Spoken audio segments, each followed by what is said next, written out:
Morbi cyber crime પોલીસે 14.55 લાખના નાણાકીય કૌભાંડમાં વધુ એક આરોપી અકબર ફકરુદ્દીન શેખની ધરપકડ કરી છે। આ કેસમાં અગાઉ ડોક્ટર સુજલ ચામડિયાની ધરપકડ કરવામાં આવી હતી, જેણે 20,000ના કમિશનની લાલચે પોતાનું બેંક એકાઉન્ટ ભાડે આપ્યું હતું।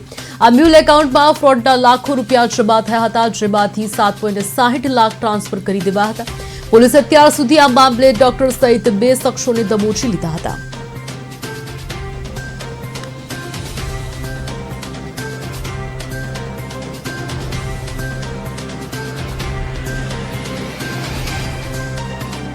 ભારત સરકારના I4C જે પોર્ટલ છે, સમન્વય પોર્ટલ, એમાંથી જે માહિતી શેર કરવામાં આવી છે તથા આપણા રાજ્યના જે નાયબ મુખ્યમંત્રી શ્રી તરફથી જે mule hunt operation mule hunt જે શરૂ કરવામાં આવ્યું છે, તે અંતર્ગત મોરબી જિલ્લામાં અત્યાર સુધીમાં 13 FIR થયેલી હતી।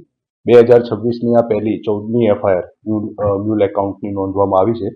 જે એકાઉન્ટમાં જે સુજલ સબીરભાઈ ચામડિયા કરીને જે આરોપી છે, તેમની ધરપકડ કરવામાં આવી હતી અને તેમના એકાઉન્ટમાં 14,55,000 જેટલા અનએકાઉન્ટેડ ટ્રાન્ઝેક્શન્સ હતા, જેમાંથી તેઓએ 7,60,000 રૂપિયા જેવા ઓનલાઈન જમા બીજા કોઈ એકાઉન્ટમાં ટ્રાન્સફર કરેલા હતા તથા બાકીના 7 લાખ રૂપિયા ફ્રીઝ કરવામાં આવેલા હતા અને તેઓની તપાસ કરતા બીજા એક અકબરભાઈ ફકરુદ્દીન શેખ સિપાઈ, તેઓના એકાઉન્ટમાં કુલ 29 લાખ રૂપિયા આવેલા હતા અને જે તમામ જે રકમ છે એ વિડ્રો કરવામાં આવેલી હતી।